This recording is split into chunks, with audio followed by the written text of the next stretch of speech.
الحمد لله نحمده ونستعينه ونستغفره ونعوذ بالله من شرور أنفسنا ومن سيئات أعمالنا من يهده الله فلا مضل له ومن يضلل فلا هادي له وأشهد أن لا إله إلا الله وحده لا شريك له وأشهد أن محمدًا عبده ورسوله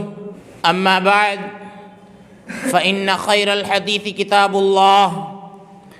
وخير الهدي هدي محمد صلى الله عليه وسلم وشر الأمور محدثاتها وكل محدثة بدعة وكل بدعة ضلالة وكل ضلالة في النار. أعوذ بالله من الشيطان الرجيم. بسم الله الرحمن الرحيم. يا أيها الذين آمنوا إذا نودي للصلاة من يوم الجمعة فاسعوا إلى ذكر الله وذروا البيع ذلكم خير لكم إن كنتم تعلمون. فإذا قضيت الصلاة فانتشروا في الأرض وابتغوا من فضل الله واذكروا الله كثيرا لعلكم تفلحون. معزز اسلامی و دینی بھائیو، خطبہ مسنونہ کے بعد جو آیت کریمہ میں نے آپ کے سامنے تلاوت کی ہے، اللہ رب العزت نے اس آیت میں جمعہ کی نماز کی اہمیت بیان کی ہے اور جمعہ کے دن اللہ رب العالمین کے ذکر کی طرف چلنے اور اللہ رب العالمین کے ذکر کی فضیلت بیان فرمائی ہے. اللہ تعالیٰ فرماتا ہے کہ یا ایہا الذین آمنوا اذا نودی للصلاة من یوم الجمعہ فاسعوا الی ذکر اللہ وذروا البیع، کہ اے ایمان والو، جب جمعہ کے دن جمعہ کے لیے بلایا جائے یعنی اذان دی جائے، فاسعوا الی ذکر اللہ، تو تم اللہ کے ذکر کی طرف دوڑ پڑو، وذروا البیع، اور خرید و فروخت کو چھوڑ دو. خرید و فروخت کو ترک کر کے جمعہ کے لیے آنا واجب اور ضروری ہے. اور اسی سے استدلال کرتے ہوئے علماء نے کہا ہے کہ جب جمعے کی اذان دے دی جائے یعنی امام خطبے کے لیے ممبر پر بیٹھ جائے تو اس کے بعد خرید و فروخت کرنا یہ حرام ہو جاتا ہے، بیع و شراء کرنا یہ حرام ہو جاتا ہے. اللہ آگے فرماتا ہے کہ ذالکم خیر لکم ان کنتم تعلمون، اگر تمہارے پاس علم ہے، تمہارے پاس سمجھ ہے تو یہ تمہارے حق میں بہت بہتر ہے، تمہارے حق میں بہت اچھا ہے. یعنی جمعہ کے دن تم اللہ کے ذکر کے لیے دوڑ پڑو. اہم بات یہ ہے کہ اللہ رب العزت نے یہاں پر جمعہ پڑھنے کا ذکر نہیں کیا ہے، بلکہ جمعہ کے لیے کوشش کرنے کا اور جمعہ کے لیے دوڑنے کا ذکر کیا ہے، جس سے جمعے کی اہمیت معلوم ہوتی ہے اور جمعہ کی فضیلت معلوم ہوتی ہے. اللہ رب العزت آگے فرماتا ہے کہ فَإِذَا قُضِيَتِ الصَّلَاةُ فَانْتَشِرُوا فِي الْأَرْضِ وَابْتَغُوا مِنْ فَضْلِ اللَّهِ، جب نماز پڑھ لی جائے تو تم زمین میں پھیل جاؤ، وَابْتَغُوا مِنْ فَضْلِ اللَّهِ، اور اللہ رب العالمین کا فضل تلاش کرو. اللہ رب العالمین کی روزی اور اللہ رب العالمین کا رزق جو اللہ نے تمہارے لیے دنیا میں رکھا ہے اس کو تم تلاش کرو. اللہ فرماتا ہے وَاذْكُرُوا اللَّهَ كَثِيرًا لَعَلَّكُمْ تُفْلِحُونَ، اللہ تعالیٰ کو خوب کثرت سے یاد کیا کرو تاکہ تم کامیاب ہو جاؤ. تو محترم سامعین کرام، اس آیت کی روشنی میں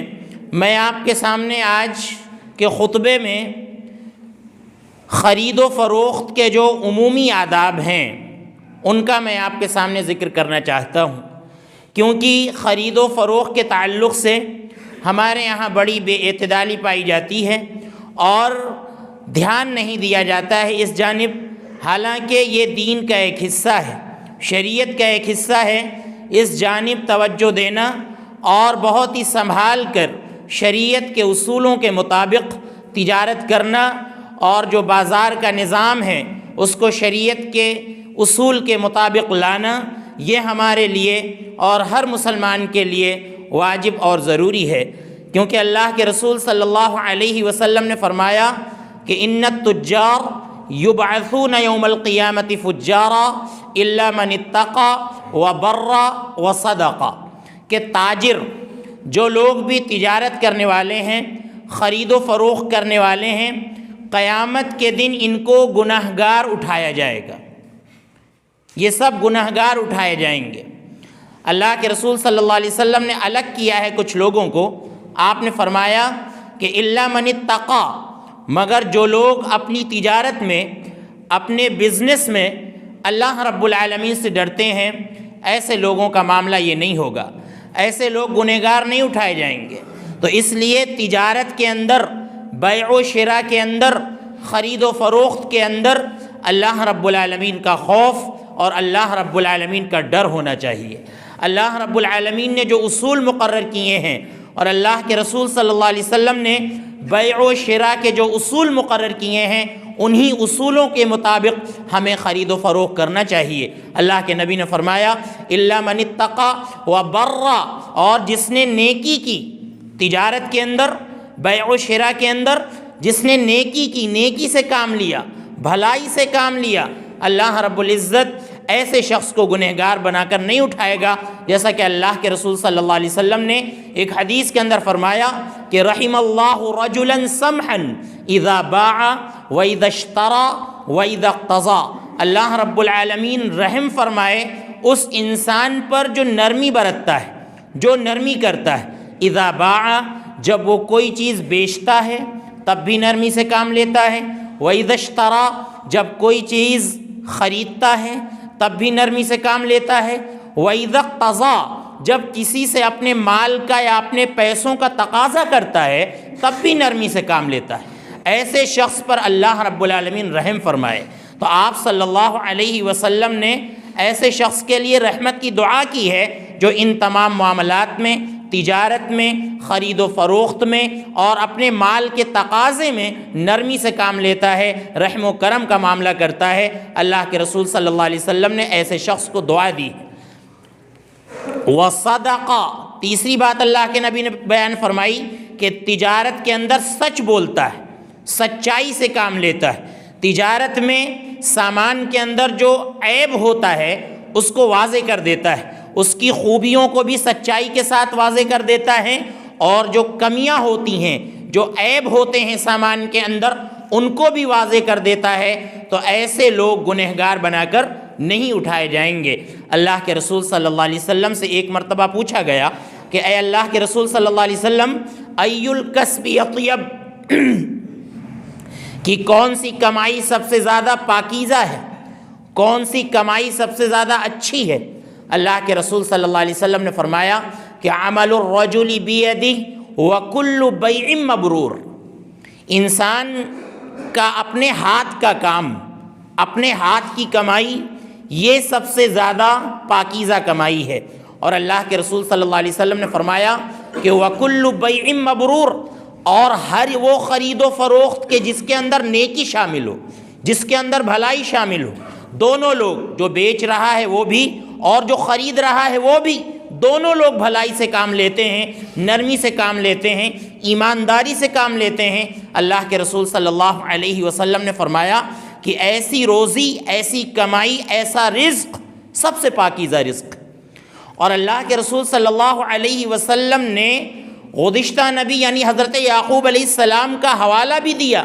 آپ صلی اللہ علیہ وسلم نے فرمایا کہ وَإِنَّ نَبِيَّ اللَّهِ داود علیہ السلام يَأْكُلُ مِنْ عَمَلِ يَدَيْهِ، کہ بے شک اللہ کے نبی داؤد علیہ السلام یہ بھی اپنے ہاتھ کی کمائی کھاتے تھے۔ حالانکہ حضرت داؤد علیہ السلام بہت بڑے بادشاہ تھے، ایسا نہیں تھا کہ بادشاہ تھے اور نبی تھے تو دوسروں کے ٹکڑوں پر پلتے یا دوسروں کی کمائی کھاتے، خود محنت نہ کرتے، ایسا نہیں تھا، بلکہ اللہ کے نبی صلی اللہ علیہ وسلم نے حوالہ دیا کہ داؤد علیہ السلام بھی اپنے ہاتھ کی کمائی کھایا کرتے تھے۔ اور اللہ کے رسول صلی اللہ علیہ وسلم کا معاملہ یہ تھا کہ بعثت سے پہلے یعنی جب آپ کو نبی نہیں بنایا گیا تھا تو آپ کی پرورش آپ کے چچا ابو طالب کرتے تھے، اور وہ کثیر العیال تھے، ان کے پاس بہت بال بچے تھے، تو اللہ کے رسول صلی اللہ علیہ وسلم دوسروں کی بکریاں چرایا کرتے تھے چند قیرات پر، چند پیسوں پر۔ اس دور کے اللہ کے رسول صلی اللہ علیہ وسلم لوگوں کی بکریاں چرایا کرتے تھے اور اس سے اپنے چچا ابو طالب کی مدد کیا کرتے تھے۔ اور دیکھیے حضرت خدیجہ رضی اللہ عنہا کا مال لے کر اللہ کے رسول صلی اللہ علیہ وسلم شام گئے تھے تجارت کے لیے، شام گئے تو خود اللہ کے رسول صلی اللہ علیہ وسلم نے بھی کمائی کی ہے، اور بہت ہی ایمانداری اور شرافت کے ساتھ اللہ کے رسول صلی اللہ علیہ وسلم نے کوئی بھی تجارت کی ہے۔ اور اسی لیے آپ دیکھیے اللہ کے رسول صلی اللہ علیہ وسلم کی شرافت، آپ کی نجابت اور آپ کے نیکی اور آپ کے تقوی سے متاثر ہو کر حضرت خدیجہ رضی اللہ عنہا نے آپ کو نکاح کا پیغام دے دیا تھا، تجارت ہی سے متاثر ہوئی تھی۔ اللہ کے رسول صلی اللہ علیہ وسلم تجارت کے اندر اتنی ایمانداری سے کام لیتے تھے کہ حضرت خدیجہ رضی اللہ عنہا نے آپ کو نکاح کا پیغام دے دیا۔ تو اس لیے تجارت کے اندر ایمانداری کا ہونا اور شریعت کے اصولوں کا ہونا یہ بہت ضروری ہے، اور تجارت کے جو عمومی مسائل ہیں ان کا جاننا بھی ضروری ہے۔ حضرت عمر بن خطاب رضی اللہ عنہ کے بارے میں آتا ہے کہ یہ بازاروں کا چکر لگایا کرتے تھے، وَيَضْرِبْ بَعْضَ التُّجَّارِ بِالدُّرَّةِ، اور بعض تاجروں کو یہ درے سے مارتے تھے،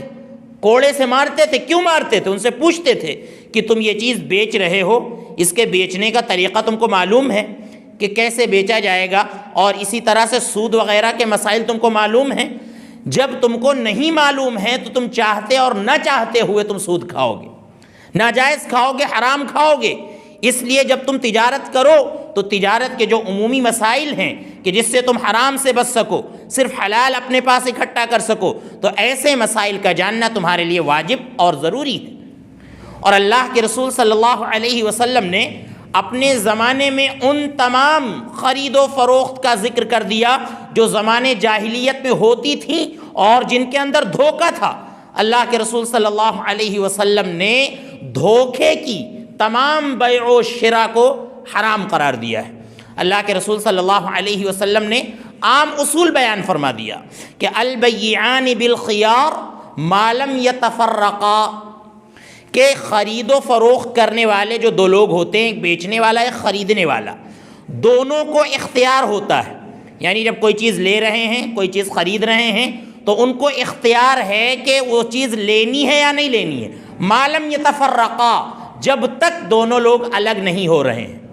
ایک مجلس میں ہیں تو شریعت نے ان کو اختیار دے رکھا ہے، آپ نے ساری باتیں کر لی ہیں لیکن ابھی ایک مجلس میں ہیں، لہذا آپ خوب سوچ سمجھ کر خوب ٹھیک سے آپ تجارت کریں، خریدیں اور فروخت کریں۔ اللہ کے رسول صلی اللہ علیہ وسلم نے فرمایا کہ فَإِن بَيَّنَا وَصَدَقَا، اگر دونوں خرید و فروخت کرنے والے اپنی قیمت کو اور بیچنے والا اپنے سامان کو بیان کر دیتا ہے کہ اس کے اندر یہ خرابیاں ہیں ہمارے سامان کے اندر، اور ہمارے سامان کے اندر یہ خوبیاں ہیں، بیان کر دیتا ہے، اللہ کے رسول صلی اللہ علیہ وسلم فرماتے ہیں بورک لہما فی بیعہما، ایسے لوگوں کی تجارت میں اللہ رب العالمین برکت عطا فرماتا ہے۔ وصدقہ، اور سچائی سے کام لیتے ہیں، اللہ تعالیٰ ایسے لوگوں کی خرید و فروخت میں برکت عطا فرماتا ہے۔ اور فرمایا کہ وَإِن كَتَمَا وَكَذَبَ مُحِقَتْ بَرَكَتُ بَيْعِهِمَا، اور اگر اپنے سامان کے عیوب کو چھپا لیتے ہیں، بیان نہیں کرتے ہیں، یا قیمت کے عیب کو چھپا لیتے ہیں، اللہ کے رسول صلی اللہ علیہ وسلم نے فرمایا کہ مُحِقَتْ بَرَكَتُ بَيْعِهِمَا، اللہ رب العزت ان کی خرید و فروخت کی برکت کو مٹا دیتا ہے، ختم کر دیتا ہے۔ آج آپ دیکھ لیجئے یہی معاملہ ہے، ہم کتنے ہاتھ پیر مار رہے ہیں، اس کے باوجود ہمارے گھروں سے بے برکتی نہیں جا رہی ہے۔ اس کی ایک بہت بڑی وجہ یہ ہے کہ ہمارے گھر کے جو کمانے والے افراد ہیں وہ اس ایمانداری سے کام نہیں لیتے ہیں جو ایمانداری شریعت میں مطلوب ہے، جس بات کا اللہ رب العالمین نے اور اللہ کے رسول صلی اللہ علیہ وسلم نے ہم سے تقاضا کیا ہے، وہ ایمانداری ہمارے ہاں نہیں پائی جاتی۔ آج آپ دیکھ لیجئے جھوٹ بولنا اور سامان کو چھپانا اور سامان کے عیبوں کو چھپانا یہ تجارت کے اندر بالکل ممنوع ہے، حرام ہے، ناجائز ہے۔ اور آج اتنا ہی زیادہ جھوٹ آپ دیکھ لیجئے مارکیٹ میں بولا جاتا ہے، مارکیٹ میں بولا جاتا ہے، اور کوئی چیز آپ دیکھ لیجئے اصلی نہیں رہ گئی، کوئی چیز اصلی نہیں رہ گئی، یہاں تک کہ پانی، تیل اور اسی طرح ڈبہ بند جو بھی سامان ہے، شہد وغیرہ ہے، کھجور وغیرہ ہے، ہم دیکھتے ہیں کہ یہ اصلی نہیں رہ گئی ہیں۔ اب نقلی لوگ بیچ رہے ہیں تو ایسا نہیں ہے کہ اس کا بیچنا ناجائز اور حرام ہے، اس کا بیچنا بھی جائز اور درست ہے، لیکن آپ اس کے عیب کو ذکر کر کے بیچیں، اس کے عیب کو بیان کر کے بیچیں کہ ہماری یہ چیز خراب ہو گئی ہے، یا ہماری یہ چیز دیر کی رکھی ہوئی ہے، یا یہ کہ اس کے اندر جو اصلیت تھی اب وہ باقی نہیں رہ گئی ہے، لہذا ہمارا سامان بالکل واضح ہے، آپ اس کو لے لیں۔ سامنے والا اگر لے رہا ہے سارے عیب سننے کے بعد تو بالکل آپ کے لیے تجارت جائز ہے۔ لیکن یہاں تو قسمیں کھائی جاتی ہیں کہ اللہ کی قسم ہمارے سامان کے اندر یہ خوبیاں موجود ہیں، ہمارے سامان کے اندر یہ کوالٹی موجود ہے، حالانکہ اس کو یاد نہیں ہوتا ہے کہ اللہ کے رسول صلی اللہ علیہ وسلم نے فرمایا کہ 3 قسم کے لوگ ایسے ہیں کہ جن کی طرف اللہ رب العالمین بروز قیامت نظر بھی نہیں ڈالے گا، نہ تو اللہ رب العزت ان کے گناہوں کو پاک و صاف کرے گا بلکہ اللہ رب العزت ان کو جہنم میں ڈال دے گا۔ اللہ کے رسول صلی اللہ علیہ وسلم نے فرمایا کہ المسبل، سب سے پہلے وہ شخص جو اپنے ازار کو لٹکاتا ہے، اپنے ازار کو ٹخنے سے نیچے رکھتا ہے، اللہ کے رسول صلی اللہ علیہ وسلم فرماتے ہیں کہ ایسے شخص کی طرف اللہ رب العالمین نظر اٹھا کر بھی قیامت کے دن نہیں دیکھے گا۔ اور دوسری حدیث میں اللہ کے رسول صلی اللہ علیہ وسلم نے فرمایا کہ لا ينظر اللہ یوم القیامت الی من جر ازارہ بطرا، کہ قیامت کے دن اللہ رب العزت ایسے شخص کی طرف نظر کرم نہیں فرمائے گا جو فخر کی وجہ سے اپنے ازار کو لٹکاتا ہے، اپنے ازار کو لٹکاتا ہے۔ یہی وجہ ہے، آپ دیکھیے کہ حضرت ابوبکر صدیق رضی اللہ عنہ کا پیٹ جب ذرا بھاری ہو گیا تھا تو ان کا ازار خود بخود نیچے سرک جایا کرتا تھا، تو وہ اللہ کے رسول صلی اللہ علیہ وسلم سے پوچھا کرتے تھے کہ اے اللہ کے رسول صلی اللہ علیہ وسلم، کیا میں اس وعید میں تو نہیں آؤں گا کہ جو آپ نے بیان فرمائی ہے کہ اللہ رب العالمین ایسے شخص کی طرف نظر نہیں ڈالے گا جو اپنے ازار کو نیچے رکھتا ہے؟ تو اللہ کے رسول صلی اللہ علیہ وسلم نے فرمایا کہ اے ابو بکر، اس میں تمہارا اختیار نہیں ہوتا ہے، تم جان بوجھ کر ایسا نہیں کرتے ہو، تم بچنا چاہتے ہو لیکن وہ خود بخود کھسک جاتا ہے، سرک جاتا ہے، تو اس میں کوئی حرج نہیں ہے، لیکن اس کو اوپر اٹھا لینا چاہیے، اللہ کے رسول صلی اللہ علیہ وسلم نے فرمایا۔ تو نمبر 1 پر آپ نے فرمایا کہ جو شخص اپنے ازار کو نیچے رکھتا ہے ایسے شخص کی طرف اللہ رب العزت بروز قیامت نظر کرم نہیں فرمائے گا۔ اور دوسرے نمبر پر اللہ کے نبی نے ذکر فرمایا کہ والمنان، احسان جتلانے والا، احسان جتلانے والا، کسی کی ہم نے مدد کی، کسی کا تعاون کیا، پھر کسی موقع پر ہم نے اس کو جتلا دیا کہ ہم نے تم کو فلاں موقع پر اتنی رقم دی تھی، فلاں موقع پر تم پریشان تھے تو ہم نے تمہاری مدد کی تھی۔ آج آپ دیکھ لیجئے یہ ہمارے سماج اور معاشرے میں عام سی بات ہو گئی ہے، لوگ خوب کہتے ہیں، خوب احسان جتلاتے ہیں، حالانکہ وہ یہ نہیں سوچتا کہ جو ہم نے اس کی مدد کی تھی احسان جتلانے کی وجہ سے، اس کا ثواب اللہ رب العالمین نے ضائع کر دیا، اور پھر آخرت میں اللہ رب العزت ہماری طرف نظر کرم نہیں فرمائے گا۔ کتنا بڑا گناہ ہے۔ تیسرے نمبر پر اللہ کے نبی صلی اللہ علیہ وسلم نے ذکر فرمایا کہ والمنفق سلعتہ بالحلف الکاذب، کہ اپنے سامان کو جھوٹی قسم کھا کر فروخت کرنے والا، جھوٹی قسم کھا کر فروخت کرنے والا اپنے سامان کو، ایسے شخص کی طرف اللہ رب العزت نظر کرم نہیں فرمائے گا۔ تو کتنا سخت معاملہ ہے۔ لیکن آج سماج اور معاشرے میں آپ دیکھیے، بازاروں میں چلے جائیے، مارکیٹ میں لوٹ مچی ہوئی ہے، اور لوٹ مچانے والے اور لوٹنے والے ہمارے مسلمان بھائی ہیں، وہ بھی قسمیں کھا رہے ہیں، اپنے سامان کی جھوٹی خوبیاں بیان کر رہے ہیں، حالانکہ ان کو یاد ہونا چاہیے کہ اللہ کے رسول صلی اللہ علیہ وسلم ایک مرتبہ بازار گئے تو آپ نے دیکھا کہ ایک تاجر کے یہاں کئی ڈھیر لگے ہوئے ہیں گندم کے، آپ کو کچھ شک ہوا تو آپ نے اس کے ایک ڈھیر میں ہاتھ ڈالا تو اندر گیہوں گیلا تھا۔ اللہ کے نبی صلی اللہ علیہ وسلم نے فرمایا کہ ما ھذا یا صاحب الطعام، اے غلے والے، یہ کیا معاملہ ہے؟ یہ اندر کا غلہ گیلا کیوں ہے؟ تو اس نے کہا کہ اے اللہ کے نبی صلی اللہ علیہ وسلم گزشتہ رات بارش ہو گئی تھی اور میرا یہ ڈھیر بھیگ گیا تھا تو میں نے اس کے اوپر خشک گیہوں ڈال دیا تاکہ اس کے ساتھ یہ بھی بک جائے۔ اللہ کے نبی صلی اللہ علیہ وسلم نے فرمایا کہ تم نے اس کو الگ کیوں نہیں کر دیا کہ لوگ دیکھ لیتے کہ یہ گیہوں گیلا ہے اور لوگ دیکھ کر خریدتے۔ اللہ کے نبی نے فرمایا کہ جان لو من غشنا فلیس منا، کہ ہمیں دھوکہ دینے والا اور ایک مسلمان کے ساتھ دھوکہ دہی کرنے والا، ایسا شخص جو ہے ہماری شریعت پر نہیں ہو سکتا، ہمارے طریقے پر نہیں ہو سکتا، ہمارے دین پر نہیں ہو سکتا۔ کتنا سخت معاملہ ہے۔ لہٰذا میرے بھائیوں، تجارت کے اصول میں سب سے اہم بات یہ ہے کہ بیع و شراء میں بالکل معاملہ واضح ہو، قیمت کا معاملہ واضح ہو، اور اسی طرح کا جو سامنے والے کا جو سامان ہے اس کو بھی بالکل واضح ہونا چاہیے، اور جو سامان جس کوالٹی کا ہے اس کو جو ہے وہی بتا کر بیچنا چاہیے۔ دھوکہ دہی کا کوئی کام نہیں ہونا چاہیے۔ لوگ لیبل لگا دیتے ہیں الگ الگ کمپنیوں کے، حالانکہ اس کمپنیوں کا مال نہیں ہوتا ہے، اس کمپنی کا مال نہیں ہوتا ہے، لیکن لوگ لیبل لگا دیتے ہیں، یہاں تک کہ ایکسپائر ہونے کی جو ڈیٹ ہے وہ مٹا دی جاتی ہے، اور اس کے بعد جو ہے دوسری ڈیٹ ڈال دی جاتی ہے۔ یہ ہمارے بھائی کرتے ہیں، لہذا یہ سراسر دھوکہ ہے۔ اللہ کے رسول صلی اللہ علیہ وسلم نے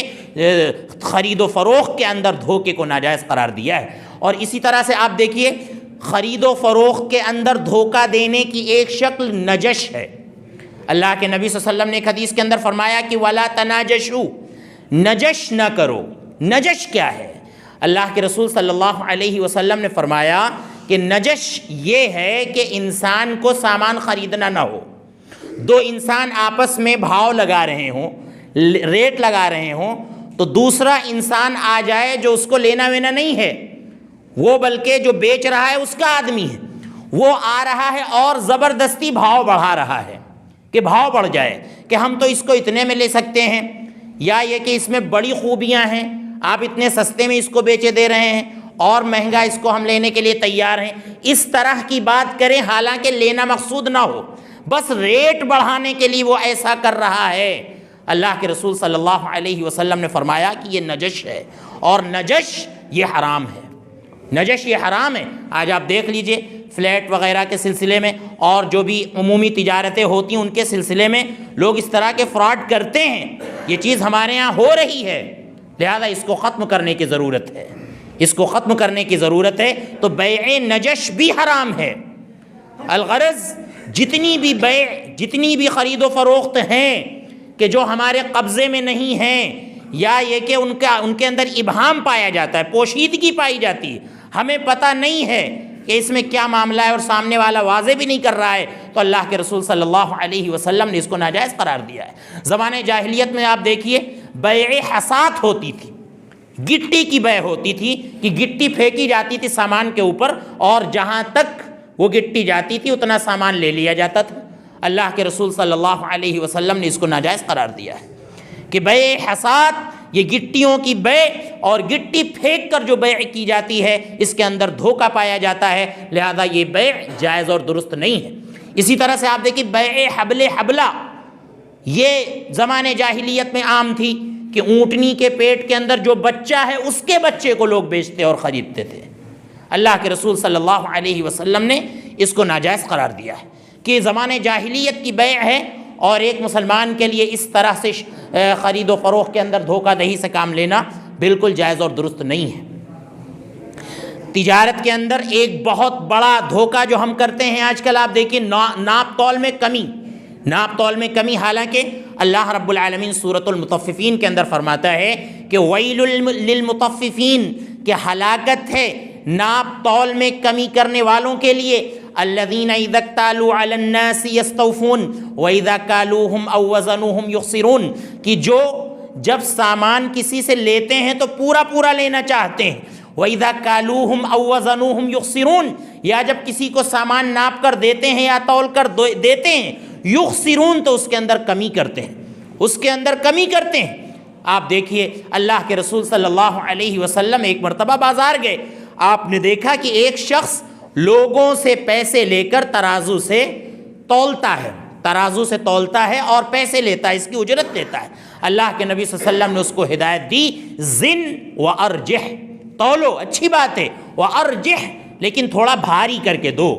تھوڑا بھاری کر کے دو، سامان تھوڑا لٹکا کر دو، اللہ کے نبی صلی اللہ علیہ وسلم نے فرمایا۔ تو یہ طریقہ آج چلا آ رہا ہے کہ جس پر سامان ہوتا ہے وہ ذرا لٹکا ہوتا ہے۔ یہ اچھی بات ہے کہ تھوڑا سا آپ لٹکا کر دیں، یہ اچھی بات ہے، اللہ کے نبی صلی اللہ علیہ وسلم کا ارشاد ہے۔ لیکن آپ کمی کر کے دیں یا ترازو کے اندر اس طرح کا کوئی آپ کام کریں کہ اس سے کم تول میں آئے، تو یہ سراسر ناجائز اور حرام ہے۔ اللہ رب العالمین نے یہاں پر ہلاکت بیان کی ہے ایسے لوگوں کے لیے جو ناپ اور تول میں کمی سے کام لیتے ہیں۔ آپ دیکھیے قوم شعیب،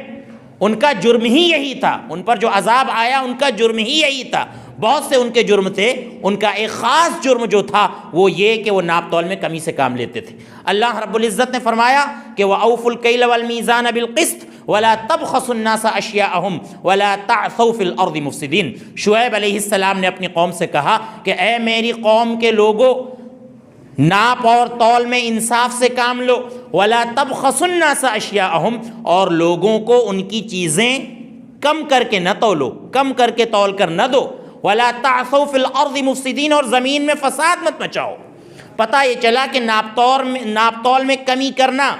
اور تجارت کے اصولوں کا خیال نہ کرنا یہ زمین کے اندر فساد کا سبب ہے،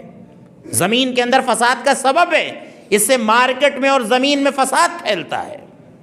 تو میرے بھائیو، اللہ کے رسول صلی اللہ علیہ وسلم کا جو عام ارشاد ہے کہ ان التجار یبعثون یوم القیامت فجارا، کہ یقیناً یہ تاجر، یہ تجارت کرنے والے قیامت کے دن یہ گنہگار اٹھائے جائیں گے، سوائے ان تاجروں کے جو اللہ سے ڈرتے ہیں، نیکی کرتے ہیں اور سچ بولتے ہیں۔ اللہ کے نبی صلی اللہ علیہ وسلم کا یہ ارشاد ہم سب کو یاد ہونا چاہیے، اور تجارت کے جو اصول ہیں ان کا ہمیں خیال کرنا چاہیے۔ آپ دیکھ لی تجارت کے اندر اہم چیز جو ہے وہ ربا، وہ سود ہے جو بڑی اہمیت کی حامل ہے۔ بعض لوگوں کی نظر میں اللہ رب العزت فرماتا ہے کہ وَأَحَلَّ اللَّهُ الْبَيْعَ وَحَرَّمَ الرِّبَا، اللہ رب العزت نے تمہارے لیے خرید و فروخت کو حلال کیا ہے اور سود کو تمہارے لیے حرام کیا ہے۔ اللہ رب العزت فرماتا ہے کہ اگر تم ایمان والے ہو تو وَذَرُوا مَا بَقِيَ مِنَ الرِّبَا إِن كُنتُم مُؤْمِنِينَ، اگر تم ایمان والے ہو تو اے مسلمانوں تم ربا کو چھوڑ دو، سود کو چھوڑ دو،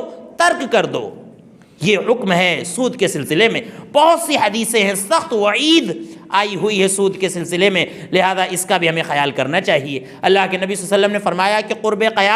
قیامت کے قریب ایسا ہوگا کہ لا یبال المرء، لوگ پرواہ نہیں کریں گے کہ یہ مال کہاں سے آ رہا ہے، امن الحلال ام من الحرام، حرام ذریعے سے آ رہا ہے یا حلال ذریعے سے آ رہا ہے، اس کی پرواہ لوگ نہیں کریں گے۔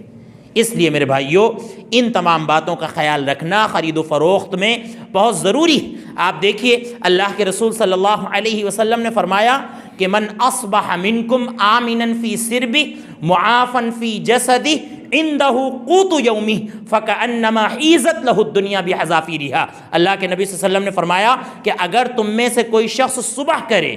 اس حال میں صبح کرے کہ وہ اپنے گھر میں امن کے ساتھ ہو، سکون کے ساتھ ہو، معافن فی جسدہ، اور اس کا جسم ٹھیک ہو، بیماری نہ ہو، اسے بالکل عافیت سے ہو، عندہ قوت یومی، اور اس کے پاس ایک دن کی روزی ہو،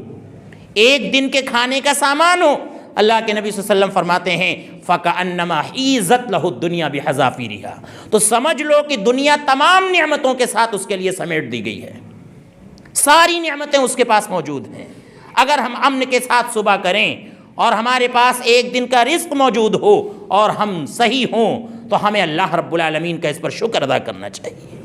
اللہ کے رسول صلی اللہ علیہ وسلم، اسی لیے آپ دیکھیے اللہ کے نبی صلی اللہ علیہ وسلم دعا کیا کرتے تھے کہ اے اللہ تو مجھے بنا دے لک ذکارن، اے اللہ تو اپنا بہت زیادہ شکر کرنے والا بندہ مجھے بنا دے، بہت زیادہ ذکر کرنے والا، لک ذکارن، اور بہت زیادہ ذکر کرنے والا بندہ بنا دے، لک رہابن، اے اللہ تو اپنے سے بہت زیادہ ڈرنے والا بندہ مجھے بنا دے۔ تو اللہ کے نبی صلی اللہ علیہ وسلم زندگی کے تمام معاملات میں اللہ رب العالمین سے ڈرا کرتے تھے، اللہ کا شکر ادا کیا کرتے تھے، اللہ کا ذکر ادا کیا کرتے تھے۔ اور اللہ فرماتا ہے کہ کچھ لوگوں کی تجارت ایسی ہے کہ رجال لا تلہیہم تجارت ولا بیع عن ذکر اللہ، کہ کچھ لوگ ایسے ہیں کہ ان کی تجارت ان کو کبھی بھی اللہ کے ذکر سے غافل نہیں کرتی ہے۔ تجارت کرتے ہیں تو اللہ کا ذکر ان کے سامنے رہتا ہے، اللہ کی شریعت کا ذکر ان کے سامنے رہتا ہے، اللہ رب العزت کی شریعت کے اصولوں کے مطابق وہ تجارت کرتے ہیں۔ ایسا نہیں کہ تجارت کر رہے ہیں تو اللہ سے غافل ہو جائیں، اللہ کے ذکر سے غافل ہو جائیں۔ میرے بھائیوں، یہ عمومی آداب ہیں، ویسے تجارت کے بہت سے مسائل ہیں، باریک مسائل ہیں، اندر جانے کی ضرورت ہے ان میں، لیکن ہم نے عمومی مسائل آپ کے سامنے ذکر کیے ہیں، عمومی آداب آپ کے سامنے ذکر کیے۔ اللہ رب العزت ہمیں خرید و فروخت میں ان آداب کا خیال رکھنے کی توفیق عطا فرمائے۔ اللہ رب العزت ہمیں صحابہ کرام کے منہج کے مطابق تمام کام کرنے کی توفیق عطا فرمائے۔ اللہ رب العزت ہمیں قرآن و سنت پر اسی طرح سے عمل کرنے کی توفیق عطا فرمائے جس طرح سے صحابہ کرام عمل کرتے تھے۔ اے اللہ، جن بھائیوں نے دعا کی گزارش کی ہے ان کی تمام جائز تمناؤں کو قبول فرما، اگر وہ بیمار ہیں تو انہیں شفائے کاملہ عاجلہ عطا فرما۔ اے اللہ، جن بھائیوں، اے اللہ ہمارے والدین پر رحم فرما، اے اللہ ہمارے بوڑھے لوگوں پر رحم فرما، اے اللہ تمام مسلمانان عالم پر رحم فرما۔ اے اللہ، جو ہمارے بھائی اس دنیا میں باحیات ہیں، اے اللہ انہیں خیر و عافیت کی زندگی نصیب فرما، اور جو اس دنیا سے جا چکے ہیں ان کے گناہوں کو معاف فرما اور انہیں جنت میں اعلیٰ مقام عطا فرما۔ آمین وآخر دعوانا ان الحمد للہ رب العالمین۔